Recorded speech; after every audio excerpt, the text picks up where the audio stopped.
Today on Conceptually Speaking, we're going to discuss some of the potential other side of the One D&D Virtual Tabletop.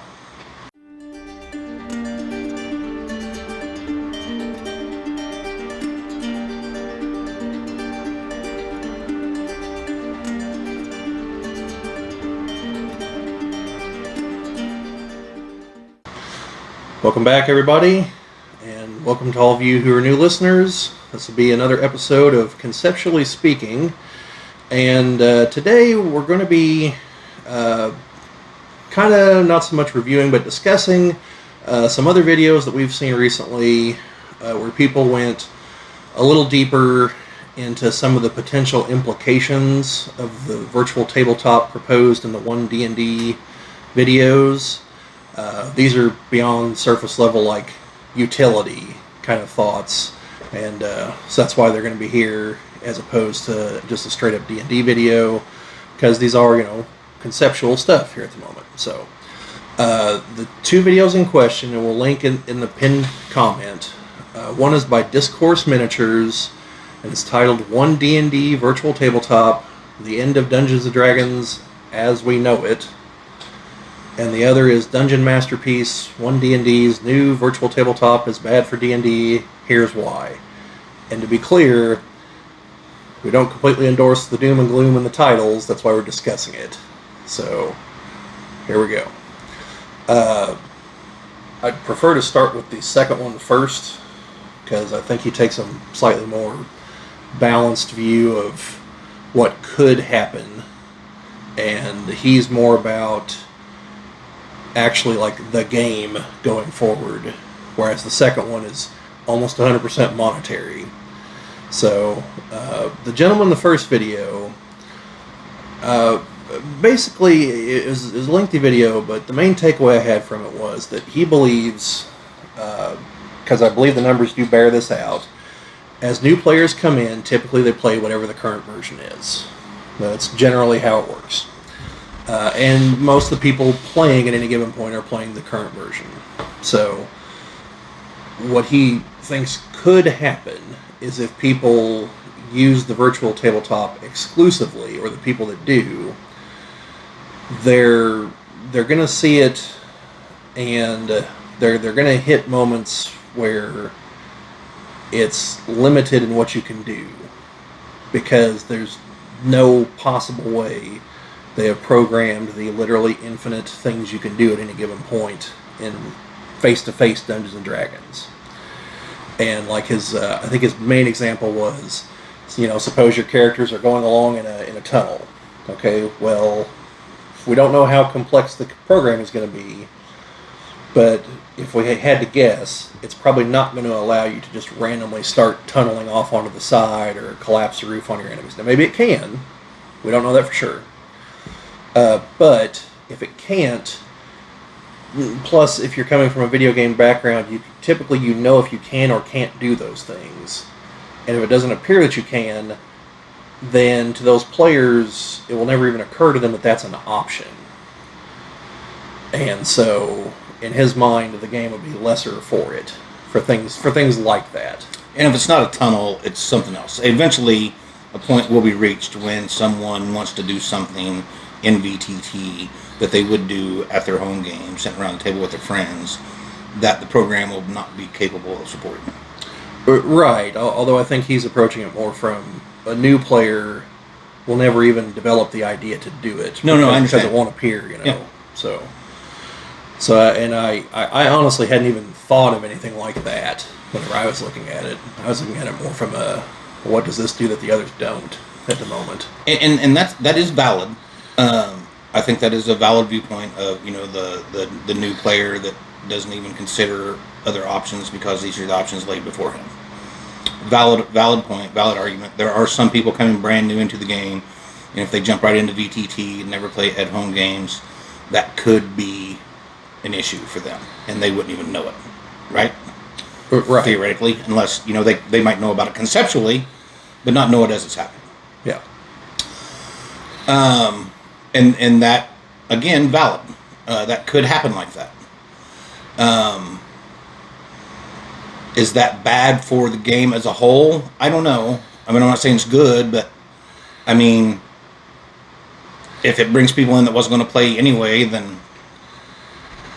Well, I think if I don't think he addressed this, but I think the larger concern beyond that is that if it runs into what has now happened a few times with comic book medium, where they have made the like the MCU has made adaptations, obviously, of Marvel Comics. And some characters in the comics have been directly impacted by this, by Marvel trying to completely rewrite those characters to be more like their movie counterparts. Sure. And at least in that particular case, that has not increased sales at all. In fact, it has only decreased sales because the people that watch the movies don't buy the comics, apparently. Hopefully Watsy was taking notes. And hopefully, because someone at Marvel has no idea what they're doing. That's a whole different video. Yeah, that is an entirely different video. But his point, I think, is... Which we may do it sometime, by the way. Yeah, and I think his point is, well, let's say the virtual tabletop really takes off, and players, get used to that. And so does that mean that if there is print versions at that point, or, you can buy them as a PDF or something, are they eventually just going to be dumb down and eliminate the rules for even doing things like that?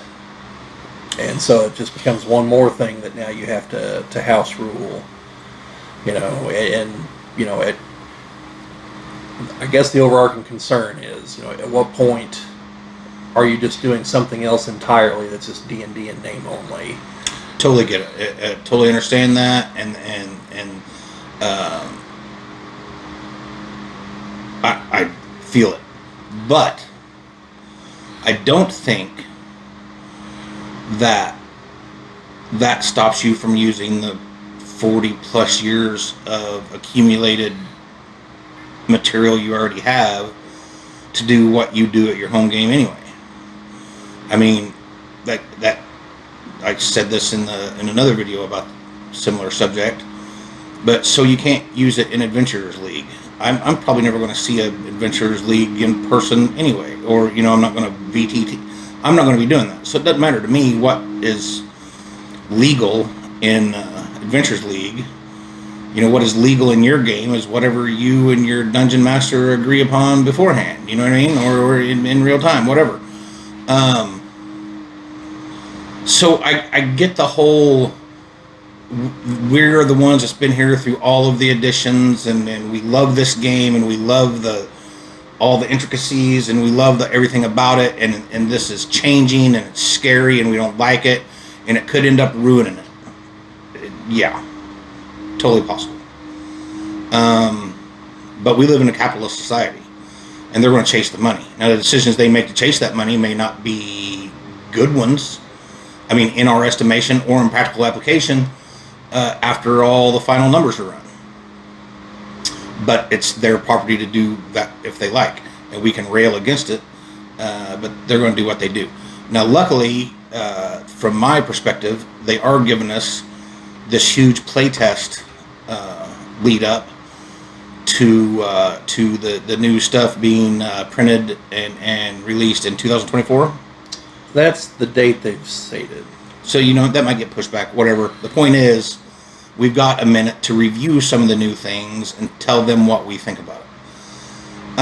As, of course, we always have that opportunity. And thanks to social media and the internet age, we are in no way stopped from telling them what we think at any time. We could write a letter and put it in the snail mail and tell them what we think. But they're actively asking for our input now, and that's a good thing in my estimation. On that topic, they apparently extended the deadline. Good. And there's theories floating around as to why, but nothing solid. Well, I don't know nothing about the theories. I generally don't populate the message boards as much as you, specifically because it just makes me mad. I can't hardly do social media without throwing a $1,200 phone against the wall and storming out. So I just don't do it. I ruined enough TI-85 graphing calculators in my day to, Yeah. Anyways, I don't know that there's anything that we're going to do that's going to stop them from doing the things. So we can either spend our time and efforts and resources, yelling into the wind, or we can figure out how to best adapt and move with it. And do everything we can to respectfully tell them the things that we disagree about. And hopefully they take that into account. There's a third option, too. What's that? Strike out on our own. Oh, sure. Yeah. I mean, that's literally what Paizo did, and showed that, yes, there was still a market for third edition. Well, I get that, and I don't know nothing about third edition, as we know. I knew Advanced D&D, the AD&D from back in the day, and I know this 5e. I know I really like 5e. I don't know if I would like Pathfinder or 3 or 3.5 better. I don't know. Maybe I would, because I am all about getting in the weeds on things. But then again, the availability, the easy pathway to 5e is good, I think. It made it really easy for me to get back into it, even before I remembered that Bobby was playing and had run games, or had, Bobby was my pathway back into it. Even before I remembered that, because I'd been looking for a couple months. And, but even before I remembered that Bobby was my way in, I had been, doing some research, which to me is, I was building a lot of characters on D&D Beyond, and watching Critical Role stuff. Just as a side note, watch for an upcoming video about Critical Role stuff. So it made it very approachable for me. Like, it wasn't overwhelming learning the rules again, Yeah. Part of that is because I did have a background somewhat, so I understood a lot of the terminology, but a lot of it was because of D&D Beyond, and the 5e rules made it very accessible to me. And I think that's where they're going with this one D&D and the VTT and the all of it, is they're trying to, we talked about it on a previous video, they're trying to ride this comet, this pandemic, Critical Role, other live streaming stuff, geek is the new cool, geek chic stuff. They're riding it, you know what I mean? They're trying to lasso a comet and see if they can stay on for 8 seconds. And, that's what capitalism was all about. Well, what they're doing to that vanilla the game a little bit, perhaps. I recognize that is not only a possibility, but a probability, because, again, as we said on a previous video, you have to make it digestible by the masses if you want to grow. And, of course, that is going to... I was trying to think of a way to be diplomatic about it. I cannot. It's going to piss off some of the traditionalists. I like baseball. It made me mad when the National League started talking about making the DH in the National League, which they did. Banning shifts, stuff like that. I'm a traditionalist, but I understand that baseball is a dying sport. It's slow, it's boring, which to me is its appeal. And so they're trying to do everything they can to try to make it as fun as the NFL and NBA for new young viewers, because they're going to baby boomer out here for long. My argument is that there's no way they can do that because of the inherent problems with the game, and they should be embracing what made them special, which to me was listening to ball games on the radio with my grandpa out in the yard or in the garden or in the garage or whatever, and slowing down and hearing the stories. And that's what makes baseball what it is to me. I'd say that to say this: I recognize that there's those people within the D&D community as well, in all tabletop games. Every game has its diehards. For a long time, mine was Risk. For some people, it's BattleTech or Warhammer, or was it HeroClix, or whatever it is, or was, or somebody's got something. and they take a lot of self-worth, maybe, on their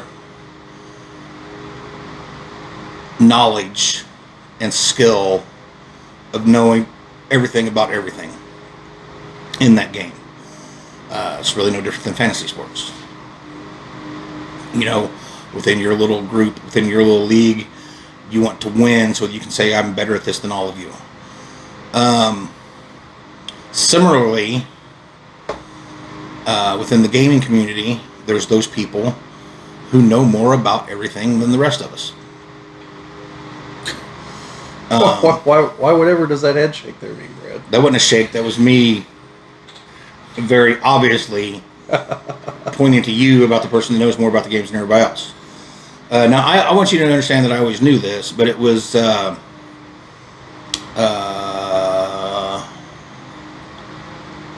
played out in front of me in person, live in full effect, right here at this very table one day when Bobby, Chad, and I played my first ever game of Lords of Waterdeep. So, it's a pretty simple game on the outside.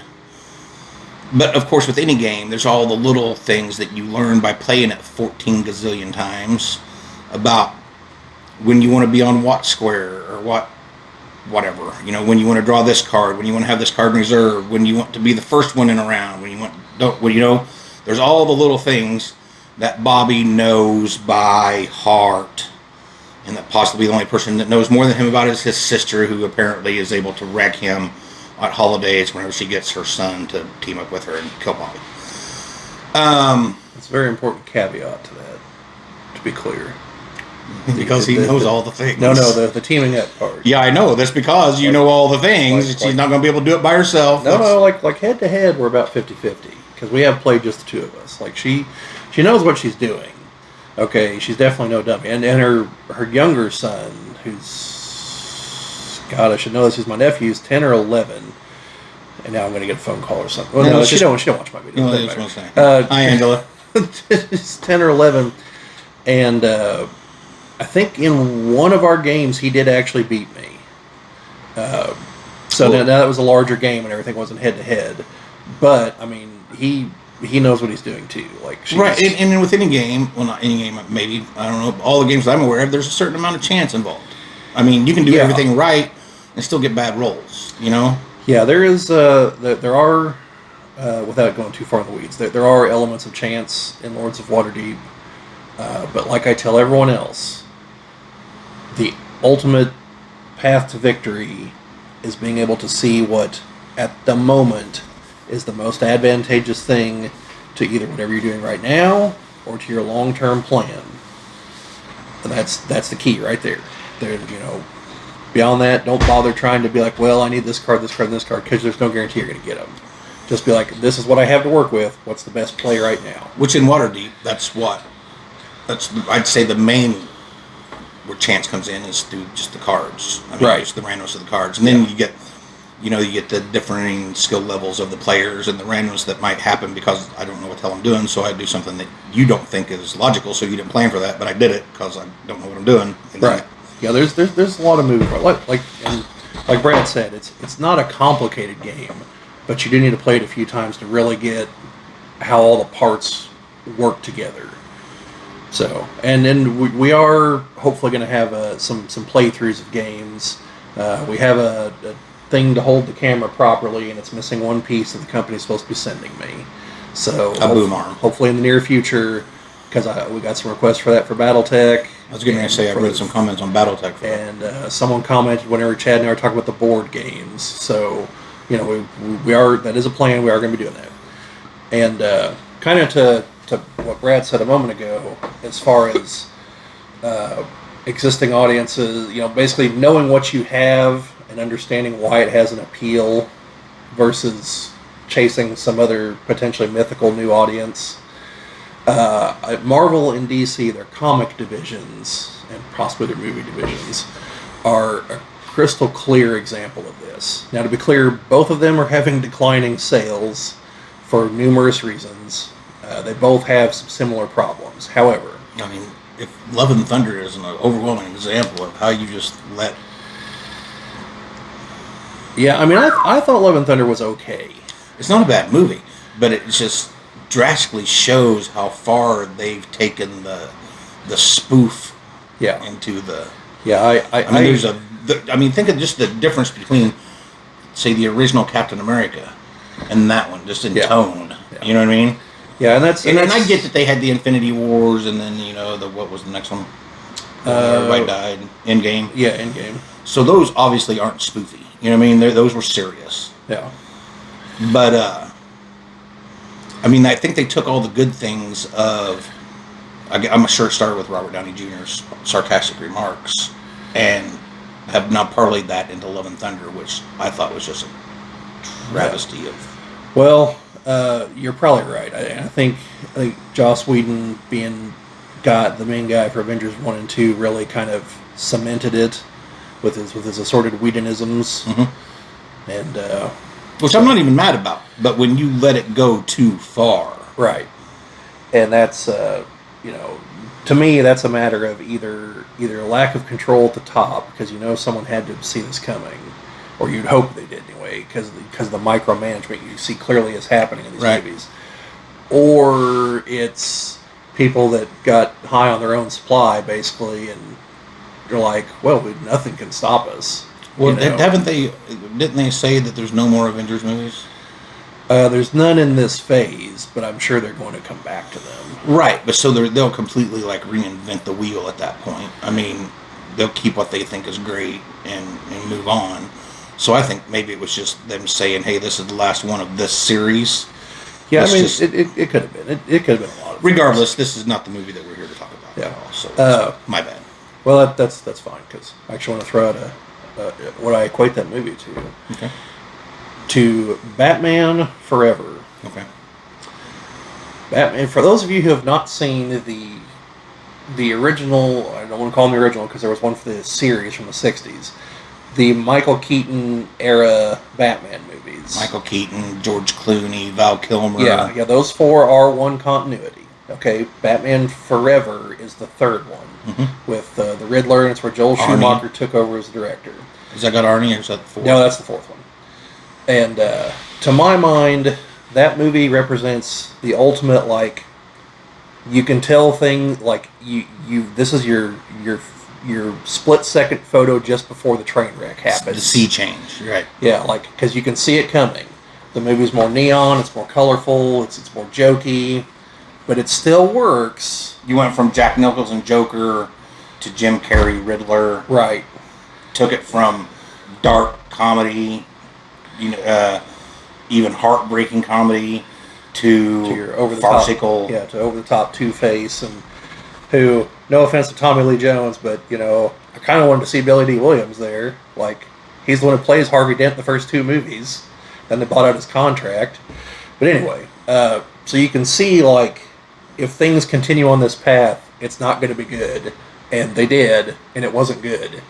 So then you wind up with Batman and Robin, which somehow they had the perfect guy to play Mr. Freeze, because Mr. Freeze is supposed to be a stone-cold, emotionless killer. Made him goofy. Maybe the guy who plays the Terminator was the perfect guy, just saying. And you can't even understand what he says anyway, so just don't let him talk. So that he goes to cracking jokes with bad ice puns. Bane was a complete waste. I mean, it was just bad. So anyway, that's detracting there. So to the Marvel and DC comparison. DC's approach has been, hey, that bordering on 100 years of continuity we got? Let's just reboot every 5 or 6 years. No one cares about that. Meanwhile, Marvel's over here I think they do care. Let's not do that.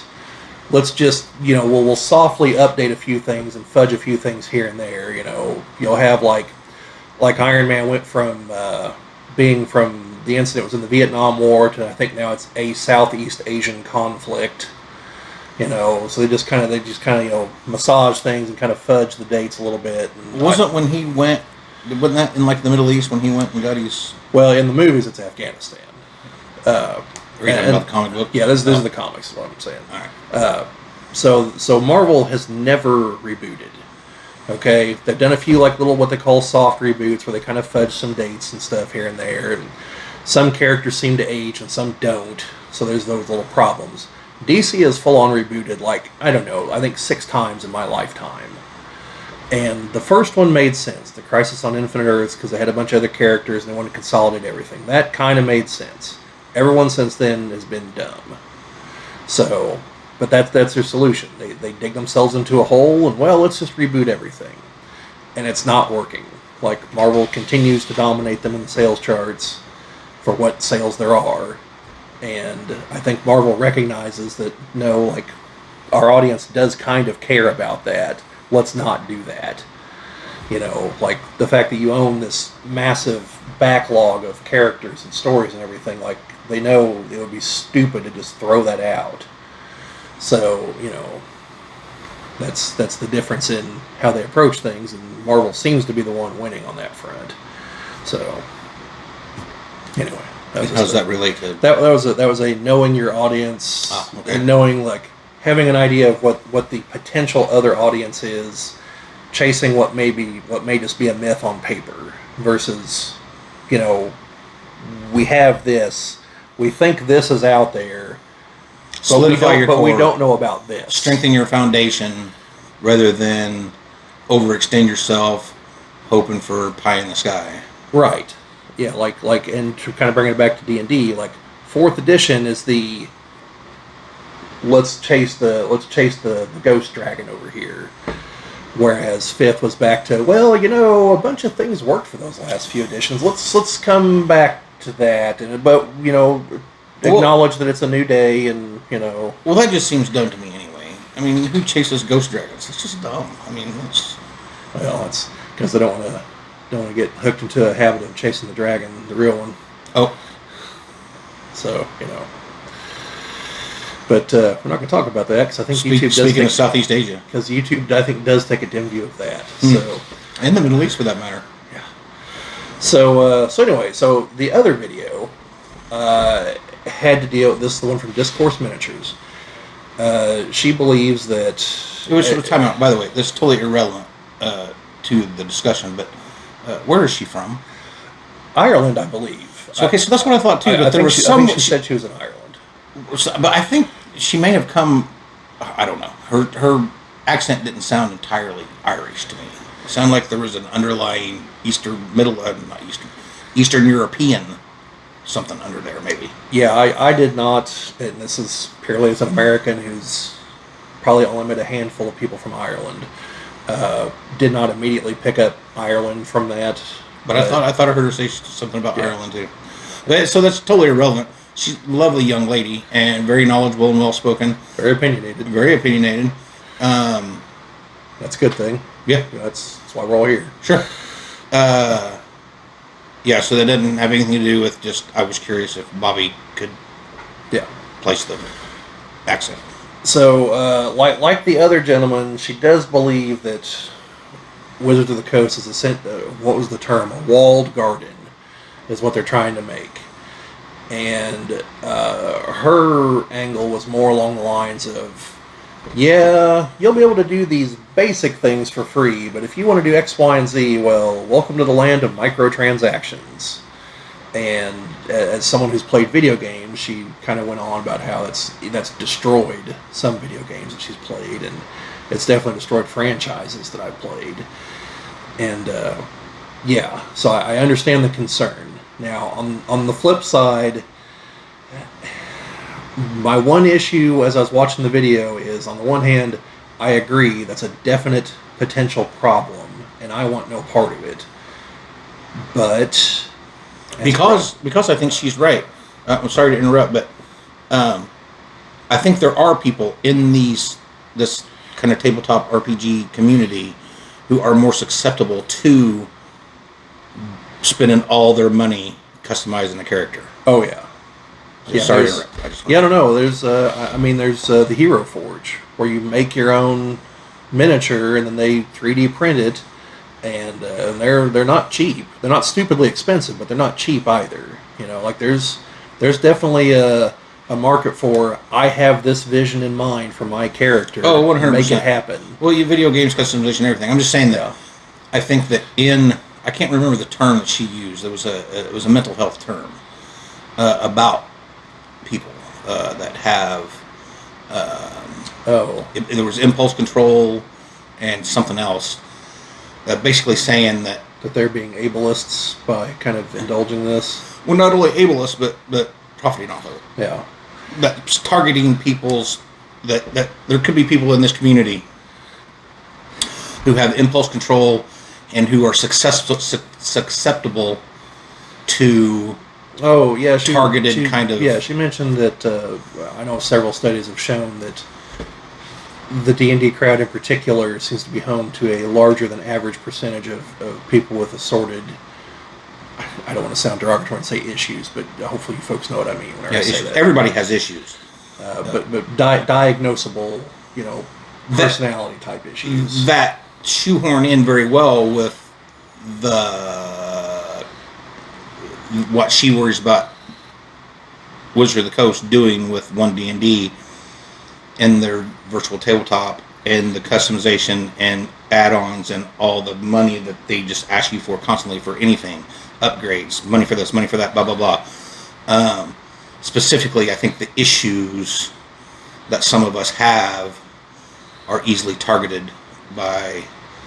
Well, I would call them unscrupulous. Y'all might call them capitalists. I mean, to give you an existing Wizards of the Coast example, please do. The old D&D miniatures line. Like I went to several of their seminars at Gen Cons throughout the year, and they would always talk about something like 90% of the purchases were for RPG players. So if they know that's the market, why they sell them in blind boosters? Right. Like, there was never any justification for that. They're like, well, there's the game. It's like, okay, but you just said that's only 10% of your market. Like, I bought them for the skirmish game, so I didn't mind. Plus, a little self-admission, I'm quite well aware I have a fixation on gambling. So that's why I don't go to the casino very often. So I didn't know that. Yeah, no, I like to gamble. Like, it's a thing. Yeah, and it's not even about winning or losing. All right. It's definitely about the excitement. Odds, the excitement, yes. I mean, I like winning, don't get me wrong. But it's about beating the odds, not that. So anyway, so they constantly would say, well, the RPG players make up the bulk of the buying base, and everyone's like, okay, so why don't you just release a box of goblins, a box of kobolds? And they'd always say, well, distributors don't want to have to deal with that many SKUs in the system, and then retailers, and they might have actually been right at the time. But looking at what WizKids is doing right now, I have to question that in hindsight, because WizKids has released boxes of goblins, boxes of kobolds, boxes of orcs, and they've got more of those in line coming up. Now the price is astronomical, but that's everything that's going on right now. I know why the prices are going up, and if I had to guess, WizKids, like everyone else, thinks that there probably is a crash coming, and better to make money now while you can. Get it while the getting's good. And I can't, as much as it sucks, I can't blame them for doing that. Just like I can't really blame, Wizards of the Coast for wanting to pursue a strategy that's going to make them more money. I don't have to like it, but capitalism. That's So anyway, so that's what she was driving at, is that she thinks it's just going to become like she said, a walled garden, and you can move around inside the garden, but that's it. And if you want to buy some more plants, to continue the metaphor, like, they've got them, they're right over here, they're nice and cheap, until you realize you spent $200 on them without thinking about it, because you bought them $2 at a time. Not saying that at all from personal experience, just to be clear.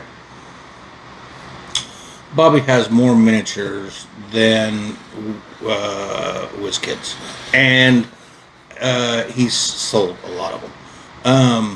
Oh yeah, like, little side note, a friend and I played the Star Wars miniatures game that Wizards of the Coast made. We cashed out 3 separate times, and then picked the game up again later on. And collectively, I know we actually made money on that proposition. which is rare for whenever we cash out of these hobbies. But yeah, we definitely actually came out ahead on that. So I mean, that's when Bobby and I first talked about the Discourse Miniatures video. The analogy that I used to describe when he asked me what I thought about it, I said, I agree with all the bricks she used and even most of the mortar. She just built a different house than I did. She built it like it's the Ruination. Obviously, it's in her name, Discourse Miniatures, so she's about the miniatures, right? So, and Bobby is too, and I am too, living vicariously through Bobby's addiction. Because I love me some. I'm here for the community. I'm all about the 3D Dwarven Forge battle maps and the miniature for every animal and elemental and evil cleric, sorcerer, person, whatever that Matthew Broderick and Michelle Pfeiffer had to fight, and Rutger Hauer. I'm in for all of those things, 100%. Theater of the mind, I'm all about it. Creativity, that's my shit. But I don't know that the virtual tabletop is the end. Is it possible that she's right? And Bobby mentioned this to me a couple months ago, right when the one D&D thing first came out. Actually, it wasn't even that. It was when they bought D&D Beyond, and we were talking about where they would go from there and how they would try to use that to make money. Is it possible that the worst case scenario happens and in 3 or 4, 8, 10 years, stuff isn't backwards compatible anymore, and it's impossible to get anything if you don't have a subscription to D&D Beyond, and then you also have to pay for the individual things in there, and then you pretty much have to play on the virtual tabletop, and you've got $8,000 in customized miniatures for all the different characters you played during this time, and blah, blah, blah, blah, blah. Yes, absolutely. 100%. That's possible. And that is, to me, the worst case scenario. I still maintain that doesn't stop you from using the source books that you already have and playing your home game as you right now. Does it suck that there won't be new stuff for you? Yeah. But honestly, how much of the new stuff do you use anyway? I mean, not you necessarily, because we just started playing again, but I mean, it's not like we use the adventures books much. You know what I mean? Yeah, no, I've not yet to actually run an official adventure. So right. I mean, we use parts of it. I look to them for ideas. Right. But not any more than you look at, Ladyhawk for ideas or the Highlander. Right. Do you need the original source books, the player's manual, the Dungeon Master Guide, or the player's handbook and the Dungeon Master Guide, the Monster Manual? Be awful handy to have when you're, designing a campaign or an individual session, But there is very little things in those books that you can't find with a quick Google search, I'm betting. Even if it doesn't access, like right now it access, stuff from D&D Beyond. If you search something and, it'll pop up one of the things is D&D Beyond. That's what D&D Beyond says. But even beyond that, I will guarantee there's a Reddit thread on it. Guarantee it. 100%. If you can think about it to ask it about Dungeons and Dragons. Yeah, there's a whole other topic that I'm highly reluctant to even bring up because I don't know what the official policy on YouTube is regarding this, but suffice to say, it's out there. Oh, yeah. Yeah, it's out there. So you could not own any source material right now, and honestly, the only source material that I own right now is on D&D Beyond. Because while I did have the AD&D Dungeon Master Guide back in the day, I've moved 8,000 times since then. I don't know where that is. I actually have some advanced Dungeons and Dragons. I believe you. Also, it's handy that I know Bob. So I'm going to get my hands on the hardcover stuff of that if I want. But if I don't, it's all on the internet. I can get it. If I have a question about, do I need a random stat table? There's whole websites designed specifically for that. Do I have a question about, if I want to do this and I got, 5 people in this party and Here's their levels, and this is what they do. How many CR, whatever monsters do I need to put in this? You can find it. It's out there. Google it. It doesn't matter what you want to know. Google it. You're trying to create a character, and you don't have the advantage of D&D Beyond anymore. Google it. Even if you can't get your hands on a hardcover copy of the Player's Handbook and a piece of paper and a pencil, Google it. It's out there. You can do it. This is not going to stop you from doing what you love to do right now, in my estimation. I mean, they could figure a way to backfill it and mess me up, I suppose, but I don't see how any of these changes ruins what you do right now that you love. But it may vanilla the future. It may do all kinds of bad things in the future that we can't even foresee. It may do things in the future that we've talked about it that we have foresaw. It may do all of those things. And even if it does, you can still keep on doing what you're doing.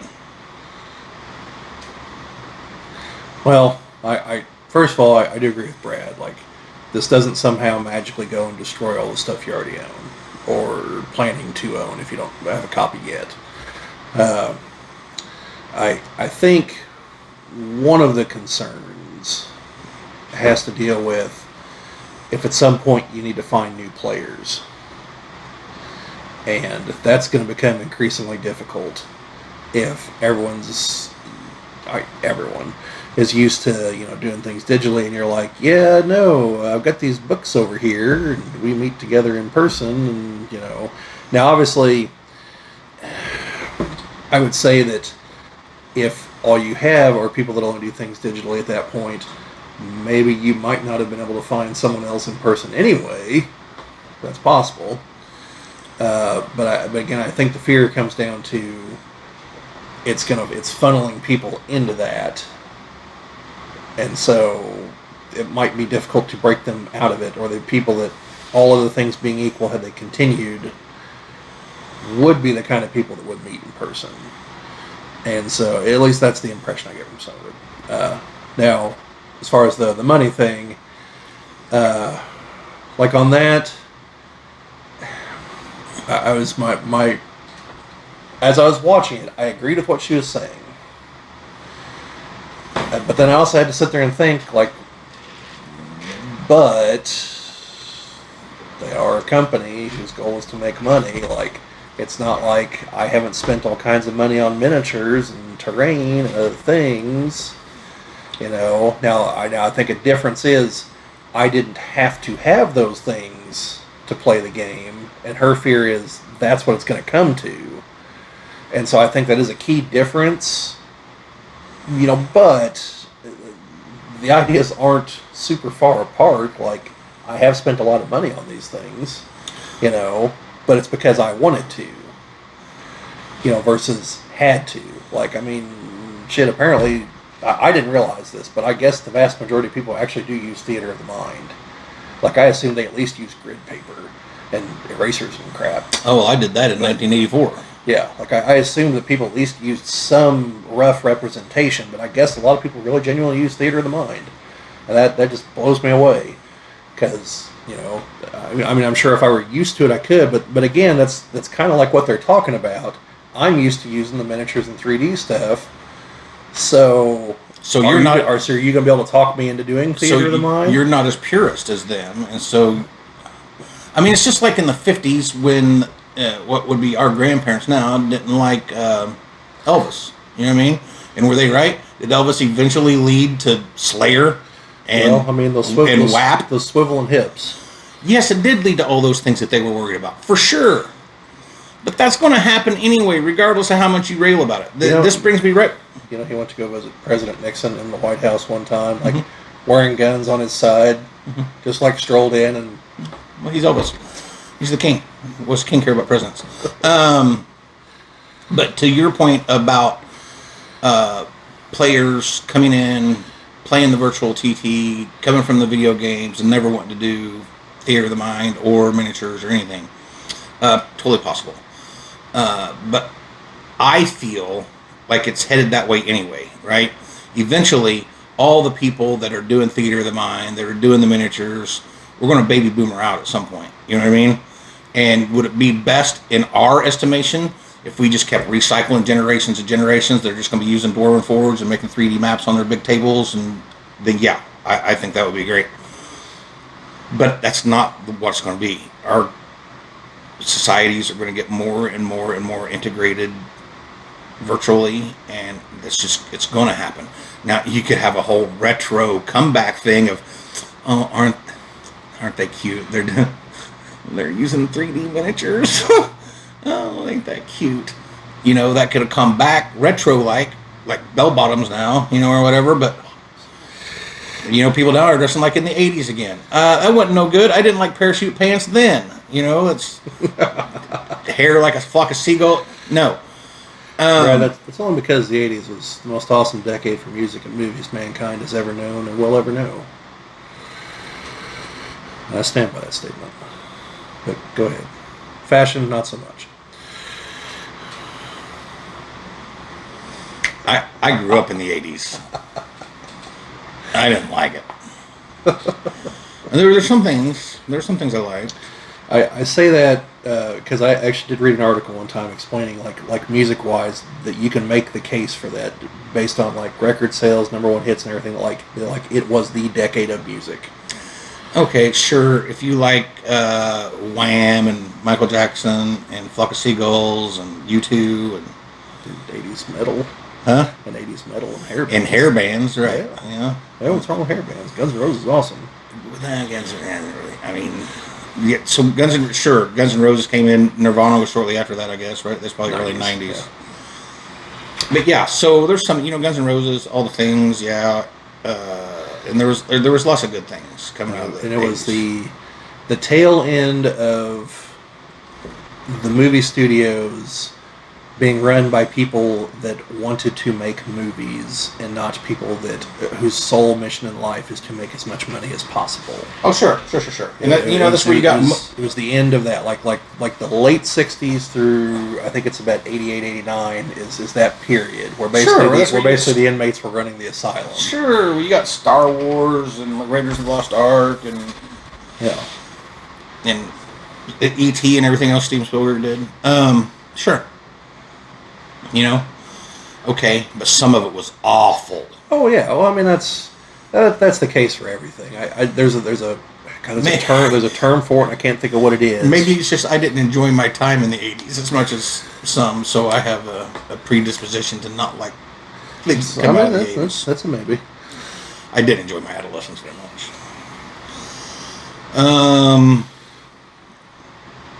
But like lots of times we have rambled off of the subject, which is that's all right. The fact that D&D VTT is going to end Dungeons and Dragons as we know it. Well, I mean, what we've been rambling on is related to the concepts we're talking about. Though. Absolutely. You know, it's a matter of, you know, what is not what always will be. So is this the beginning of the end for theater of the mind and 3D miniatures on a tabletop in front of people? You know, maybe. But, you know, really that started, you know, with Apple and Microsoft and the silicon chip. And this is just natural progression of that. Again, we can rail about it all we want, but that's not going to stop it from happening. We can keep doing what we do, and it's not even like I'm going to protest the VTT. I mean, that's a great tool if you can't get together because of a pandemic, or you live in another state, or whatever the case may be. That's super awesome that people can still get together and play. That's wonderful, 100% wonderful. And I would enjoy this new, better graphics version more than I would. I think more than I would enjoy just like the Roll20 thing, which is just, you know, which is great too, but it's just like a board with tokens on it, right? For the most part. I haven't used it, but I believe so. So I think that I would enjoy if I got to do VTT. I think I'd rather it look like a video game than an 8-bit Commodore 64 video game. Nintendo 64? Nintendo's an 8-bit system. Oh, what's Commodore? I don't know. I bet it is too. It's I don't know, but the Nintendo's the 8-bit, the Super Nintendo, the Genesis are 16-bit, and so on. If Jim were here, he could tell us. He 100%. Yeah. Regardless, I think I like it better. But again, I'm not going to use it unless I have to. And as we said in the previous video about this, our whole group isn't big on the whole idea of it anyway. From when I had COVID and was quarantined for a lot longer than I should have been. When we were having a regular bi-weekly game then. Bi-weekly, is that right? Bi-monthly. Every 2 weeks. Yeah. We were having a game. And, that squashed that for like 2 months.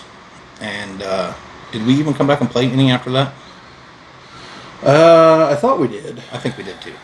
But now we're getting ready to start again this coming Saturday, as a matter of fact. Of course, I'm not going to be able to be there because of way...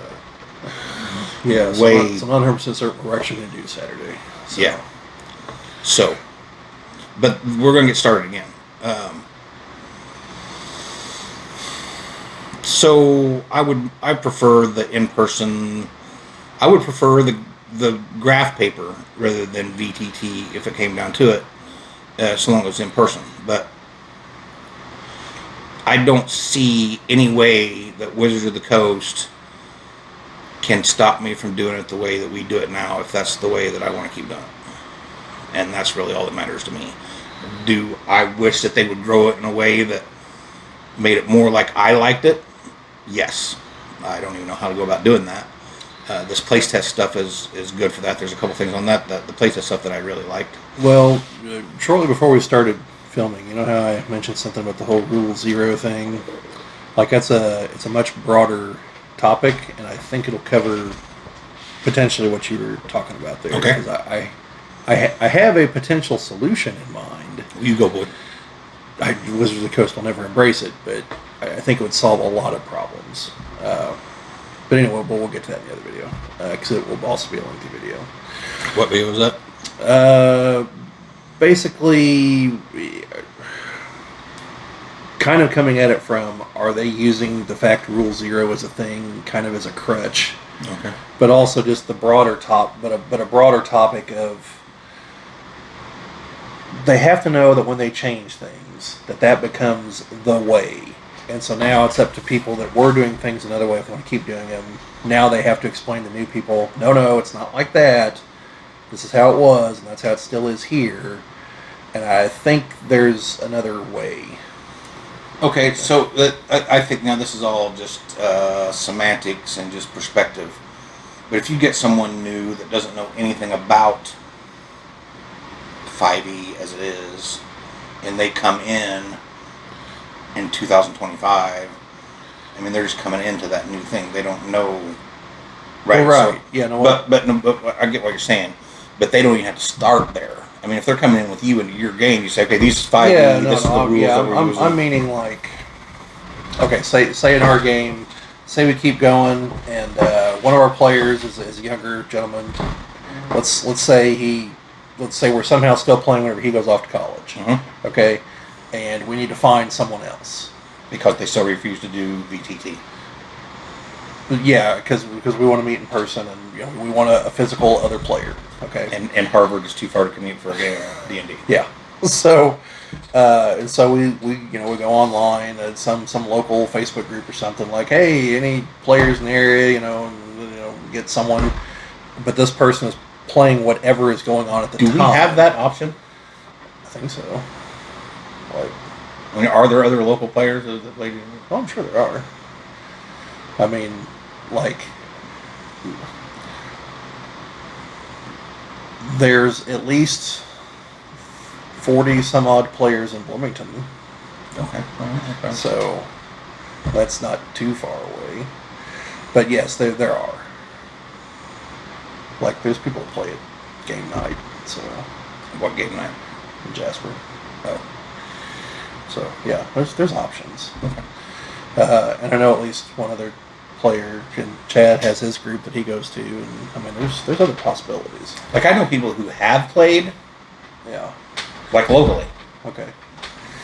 But where I'm going with this example is, suppose we get someone that they were off in college. They've been playing. Let's say at that point in time, 6th edition is finally here. Oh no, I get it. And now we have to explain them and why so we're using then we have 5e got to explain like, hey, yeah, retro I want to 5e. play D&D, and then we get them explaining like, what the hell are you talking about? Yeah, but that's no difference than if we prefer Pathfinder now. I mean, well, sure. I'm just saying like, it's a potential issue, and I think there's an easy way for Wizards of the Coast to make it much less of an issue. excellent. I just don't think they're going to pursue it, but maybe they will. They've surprised me occasionally, positively, to be clear on that. So yeah. Because when they disappoint you, you're never surprised.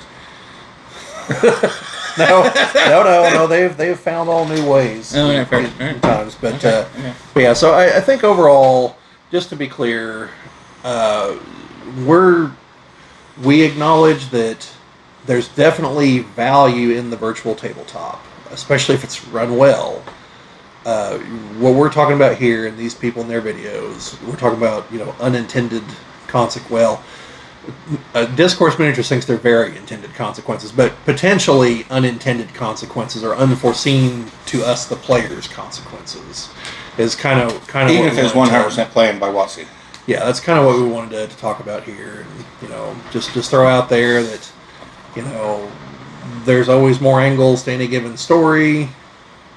These are people who clearly thought deeper into it than we were looking at it, because we were looking at it from wow, those graphics are pretty decent, and yeah, that would be decent. Like the little miniature guys look better than probably using totally video gamey looking things, and meanwhile these two are over here like, so this is going to change Dungeons and Dragons as you know it at a fundamental level, and here's why. And they put in their time and researched it. And to be clear, you should, if you're interested in this at all, you should totally go watch both of these videos, yes, as well as I'm sure 1,000 others. But we do recommend these videos. There's a lot of good information. There's a lot of good commentary. There's a lot of good editorial. There's a lot of good opinion. Yeah. And whether you agree with their opinion or not, it doesn't invalidate their opinion. And it is definitely something to think about and perhaps talk about within your group. Yep. So, I think that about covers everything on that one then, Brad. So, I'm sure we could sit here and ramble about it. Oh, yeah. For the next hour. We'll ramble about all kinds of things. Yeah. We're starting to get requests on what to ramble on, though. So, really? Yeah. Yeah. Yeah. Mainly the BattleTech stuff, but like I've said in the other videos, we're open to everything. So, well, most everything. We can talk about it on YouTube. Yeah, to be clear, yeah, we're down with other stuff too. We just can't show it on YouTube. we haven't set up on all the alt tech platforms yet, so we'll have to save the spicy stuff for over there if there is anything spicy. We're not looking to do like, because if it's one thing you think of when you look at me, you and Chad, it's caliente. Yeah, I'm sure for those of you who are still watching at this point, you have watched our videos. I'm sure you've probably figured out this is not going to be the home for spicy takes on current events. The closest I've gotten is acknowledging the one BattleTech thing. And even there, if we're ever going to do a video on it, I want to know the other side of the story before I present anything, because that's the only reason to talk about it from my perspective. Because we want to talk about things, as factually as we can, plus our opinion. I'll leave it to the others to tell you, how the sky is falling and everything else. And actually, surprisingly, on that particular BattleTech topic, the one person that I thought would really be railing against it and be like, oh, we should boycott and everything, was like, no, if you guys want to actually affect change, here's who you write to, make it a well-written letter, don't cuss at them, the person who's reading it is not the person that makes these decisions, and if you want to keep playing with what Catalyst is making, keep doing it. He wasn't calling for a boycott or anything, he actually called for a rather rational approach, which was surprising, whereas others have definitely been like, yeah, screw Catalyst and the horse they rode in on, but, I'm not going to take that approach until I know fully what actually happened. So, because I prefer to make an educated decision. Doesn't stop any of you from doing that if you want to. However, I would caution and say that you should do what the other gentleman recommended and write a well-written letter explaining your position. well thought out and well written. Don't make threats. Just explain like, I believe based on what we've seen. My position is X, Y, and Z, and I would greatly like it if you did. A, B, and C over here. And that goes for everything, not just BattleTech. That goes for any kind of thing you're writing to a corporation. I mean, if it's a cursing tirade, like, the person reading it might get a chuckle out of it before they delete it, but that's it. Or another little pro tip, by the way, if you want them to kind of take it seriously, write a handwritten letter and mail it to them, because they realize that actually takes time and effort and like 50 cents. I don't know what the current cost of a stamp is. That tells you how many letters I send. I don't either, but it makes sense because it's easy to rattle off a keyboard missive and hit send than it is to fold the paper and put it in the envelope and address the envelope and put a stamp on it and put it in the mailbox. Yeah. Like, they will give that ever so slightly more weight. Now, they might still ignore it, but someone somewhere's like, this actually took some effort. I should at least read this. So, anyway, and to be clear, for those of you that don't know, that's the situation with Blaine Lee Pardo, is one of the authors for BattleTech. So I covered it in another video, kind of. I'm sure if you really want to know about the situation, you can look it up in other people's videos. Prepare for cursing tirades, because you're going to get them from some of those videos. But anyway, so that's basically that's about as spicy as it's going to get, is acknowledging that situation exists. So Caliente. Yeah. So as I said earlier, be on the lookout for some Critical Role stuff. Also, if you got any value from this, of us kind of reviewing other channels' videos and what they have to say, look for more of that too. We have... because we know we don't have a monopoly on these topics, obviously. Right. We have all kinds of ideas for videos, be it BattleTech or Dungeons & Dragons or Marvel or all the things, conceptually speaking, movie reviews, all the things. We've got all kinds of ideas. And that's great. The more ideas we have, the longer it is before we have to start scratching and clawing for ideas. But we feel like there's value to be had in the community. Not just from us watching their videos, but from exactly like this.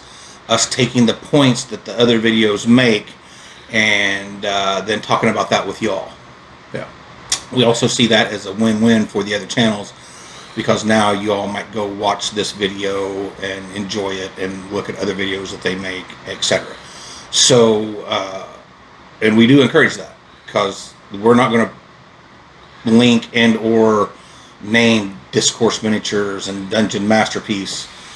We're not going to go out of our way to do that for channels that we don't think would add value to your experience. Yeah.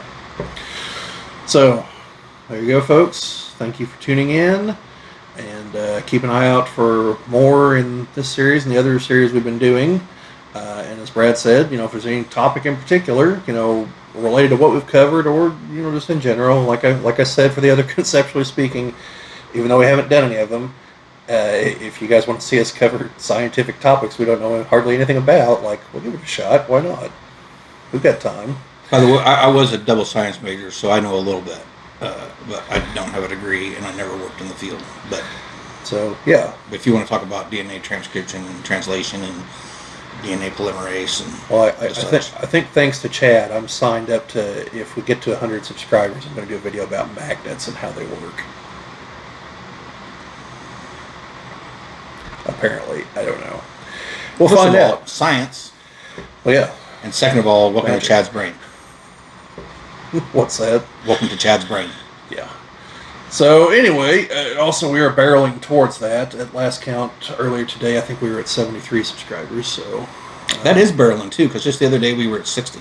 Yeah. So thank you all who have been subscribing. Thank you very much. And yeah, so again, thank you guys for watching. And I was just going to say, if any of you have subscribed based on the Dungeons and Dragons stuff rather than the BattleTech stuff, I don't have anything against BattleTech, but I know nothing about it other than what I've learned from watching Bobby and Chad's videos. So yes, as we keep trying to stress, even in the BattleTech videos, we're not going to abandon the other content. Like, we're doing most of this because we like talking about it and like doing it. So even if it's a video that got 6 views, if I want to do another one, I'm going to do another one. By the way, you can help with that. If you want more, if you get something out of these D&D videos or whatever videos, if you like, comment, share, subscribe, all the things, but especially if you share and comment, first of all, algorithms, and second of all, if you share it and someone you know who may like what we do sees it, and then they start watching it and they subscribe and they share it, then that first shows us the views on each individual video. The subscribers are growing from the D&D stuff as well as the BattleTech stuff. And like he said, we're going to keep doing all of it anyway. But it does give us an idea of where to have the blinders, so to speak. Right. Yeah. For those of you who just kind of stumbled on the channel, one of the reasons that the BattleTech stuff is kind of taking off is because several of our most watched videos are BattleTech videos, and there's just a metric ton of potential lore to talk about there.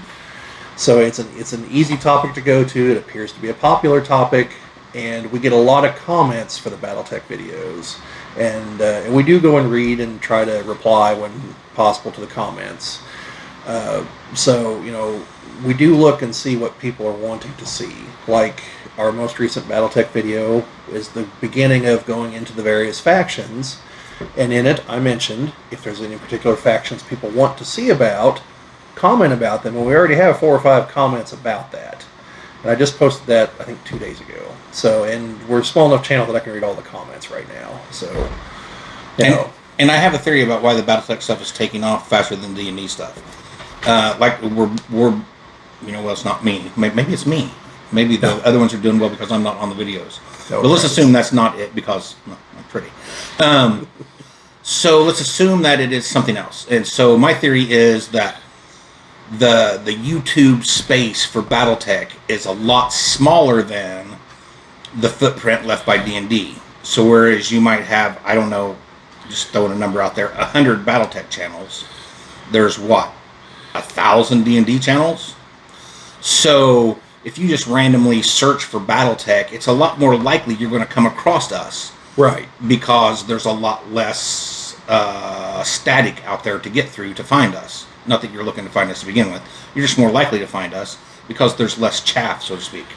Yeah. Whereas with the D&D stuff, you do a D&D search, we might be the 1100th video that would pop up on your feed.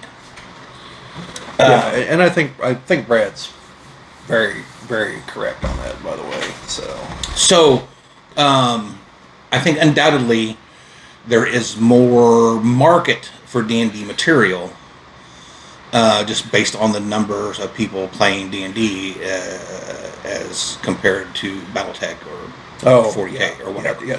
The D&D player base, I'm sure, absolutely dwarfs the right, which means base. Theoretically the YouTube subscriber viewer base should be a lot bigger for D&D. Yeah. And the fact that BattleTech is doing so much better than our D&D videos, I feel like, is because it's just easier to find us in the BattleTech space than it is to find us in the D&D space. So, if you D&D people, the 33 of you who are going to watch this over the next month, share that, like, comment, all the algorithm things. But if you share it with your friends who also play D&D or are in that space, and they share it, and they share it, and they share it, and they share it, then algorithmically, we will stop popping up in front of more people, and we'll start having more success with those videos.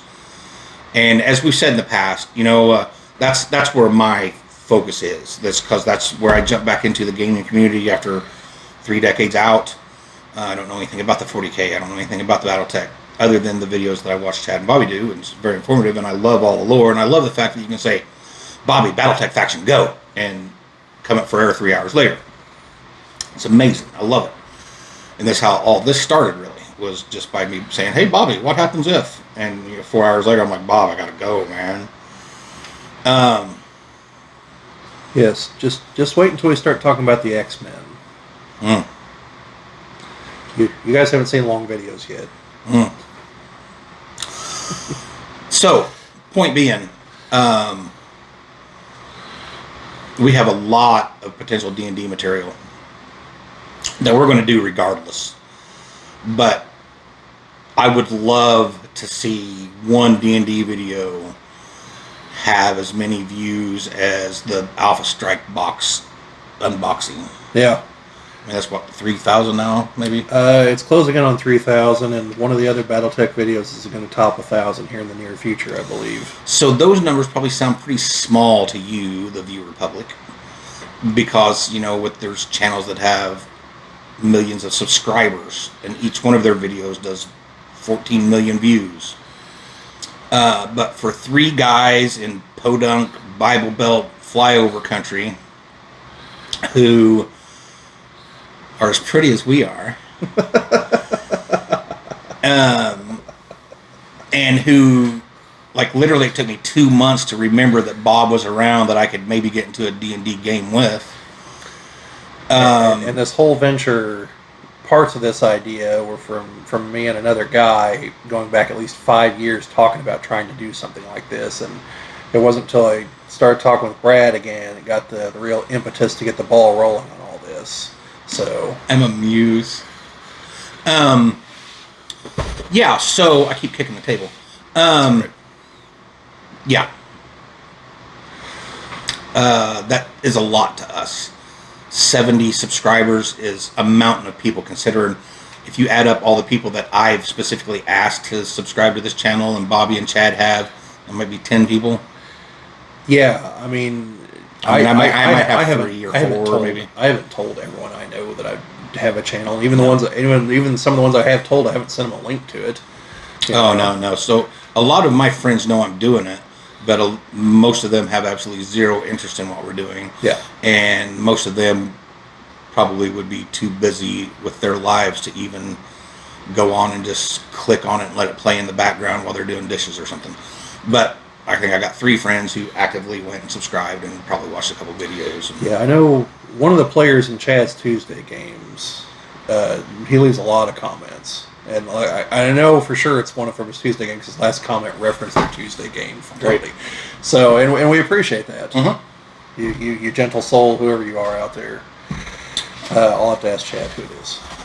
But the point is, not many of them are people that we've just said, hey, we're doing this, please go subscribe. Well, there was the one guy at Gen Con you guys convinced to sign up. He posted a comment. It's like, hey, I met you guys at Gen Con. Nice. So, the guy sitting next to you at the thing? Yeah. He was a really nice guy. And I recognize one of the names from the BattleTech comments that I see on the BattleTech forums, which kind of reinforces your point about the smaller community. The fact that that you recognize the name, so right.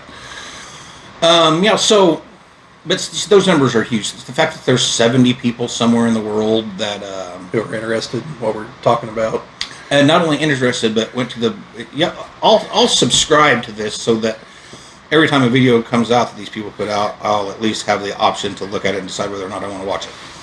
Yeah, I hate to do like one of the absolute worst things you can ever do, which is assume most people are like you, and but under that assumption, I'm subscribed to like 6 people on YouTube, maybe 10, and I just like, for the most part, it's videos that I watch frequently, so they just show up in my feed, or they're on my search list because I search for the same things over and over again. So like, and I think I've subscribed to like half of those people, and so I totally get it, even though it is literally just pushing a button, like, it's kind of a commitment. I get it. So, yeah, like Brad is saying, we do thank you folks for... We appreciate you for doing that. Yeah. And while 70 may not seem like a drop in the bucket to some of you, it's a lot of people to us. Yeah. Because it wasn't even like Bobby didn't go into one of his chat rooms that's a huge D&D or BattleTech chat room and say, hey guys, we've started this channel, if you all could go check it out, please. I mean, there's basically no advertisement, Yeah, I think I've only done that on one platform. It was specifically for Gen Con stuff, and like the site probably has like 20 really active people on it, and of them, I don't know how many of them even subscribed. Right. So the point is, thank you. Yeah. We, it may even seem like incremental growth, and it is. But I mean, just a couple weeks ago, we had like 30 subscribers, and we were very happy when. What did you see? We have 33 now. Yeah. And now we got over 70, and here in a couple months, it'd be like, do you realize we've got a couple hundred subscribers now? Well, I have noticed that whenever it jumps, the last few times, it's not like it's been occasionally 1 and 2, but it's been like 4s and 5s, and yeah, so that's nice. I take between that and the views, I take it to mean that some of our videos are being shared around. Right, it would seem so. And so, or at least that's the way I take it. Yeah, I think that makes sense. I don't know that's I can't confirm or deny, but yeah, that makes sense. So yeah, so So keep doing it. Yes. Keep liking, keep notifying, keep subscribing, keep sharing, keep commenting. Do the things, please, and we'll keep doing this. Yep. In the end, you'll see production value raise as we go along. Eventually, there will be stuff behind us that isn't a blank wall. We are aware that is an ongoing concern. So now, sadly, I'm not going to get any prettier.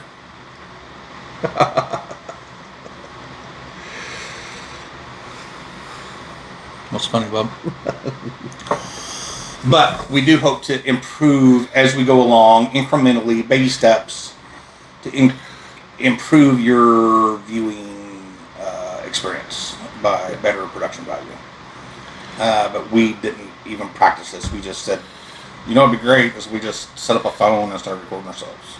Yeah, and pretty much. We did that. And continue to do that. Yeah. And I don't know if you noticed, but Bobby is getting incrementally better with the production value. We went from this is a Geek Cabal production to thumbnails, and now we've got pictures getting in there. Eventually, we'll have 2 or 3 different camera views going on at the same time. I am. It's an ongoing learning experience with the video editor. So, and to be fair, I was going to help with that in the beginning, but I'm technologically illiterate, so Bob. It's all right. So anyway, folks, thank you for watching, sticking around this whole time, hopefully, and we will catch you folks later.